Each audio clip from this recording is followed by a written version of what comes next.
So the thing is that I tried journaling so many times before, but it never stuck.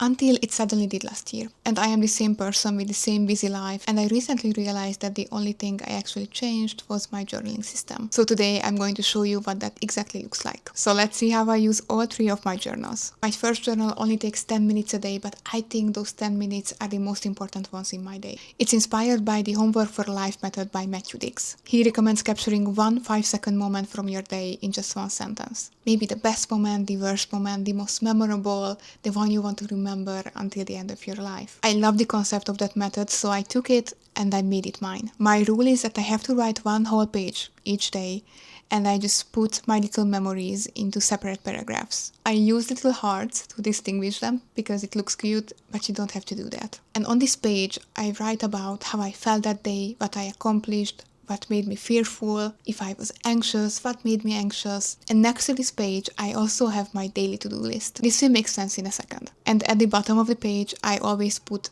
what my husband and I thought the best part of the day was. We are doing this ritual before bed for years at this point, honestly, and it's one of my favorite parts of my day. But I realize that even though we share these moments, we don't record them. Sometimes our favorite moments are stupid little small moments that you would forget the next day. Maybe our DoorDasher was a really funny guy, or we really loved the snack we tried. But these small joyful memories start to disappear if you let them.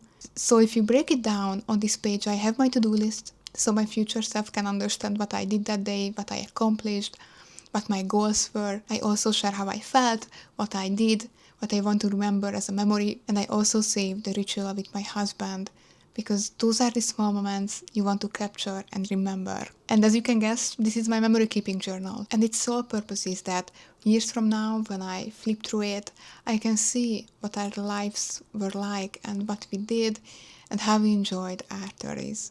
But memory keeping is not the only reason I'm journaling. My second journal is solely for creativity. If you ever opened Pinterest or TikTok and looked at someone's beautiful journal spread and thought, oh, I could never do that, this journal is my answer to that feeling, because it has nothing to do with how it looks. It's the same cheap Muji notebook as my memory keeper, but it's the blank version. Some days I just copy some doodles from Pinterest. Some days I just pick up a Tombow brush pen and make big sweeping lines across the page. Other days I just want to write down a recipe I want to remember, or just sketch out an idea. Just think about how a little kid looks at a blank page. They don't hesitate, they don't worry about wasting it. They just put something on it, and then something else. And then something else. That's exactly the energy this journal runs on. Ink to paper and whatever feels good that day. Creativity without channeling it into something just scatters away. So my third journal is the thing that keeps me focused on the things I want to get better at. I assume that you are consuming a lot.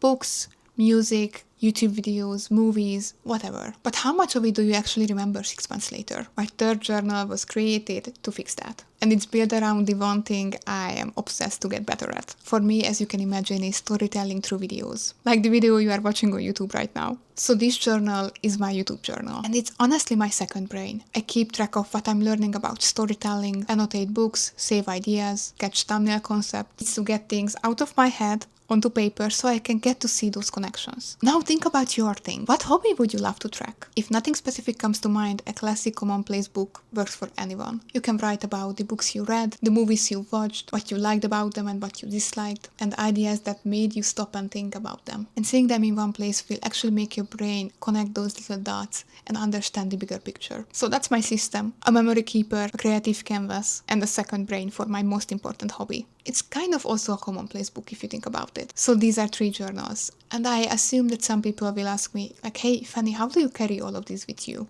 Because it sounds like a lot, and I get it. When I first built this system, I kept leaving one at home, or I just tried to put everything into one notebook, and it never worked. Then I made this, my leather journal cover. It's an A5 size, and it was inspired by my favorite traveler's notebook system. You also might have seen this style from Louis Carmen or Paper Republic, because they are all over the internet and everybody wants their journals nowadays. But those versions cost hundreds of dollars, and I made this with 20 Canadian. It holds all 3 of my notebooks under one cover, so I can just grab it from my desk and carry it wherever I want to. And if you are interested to see a tutorial on how I did my cover, just let me know in the comments. I would love to film one. So 3 journals, 1 cover, and 1 system. So now you see the full picture of my journaling system. But if you are wondering about how you can actually start today, I already made a video about it.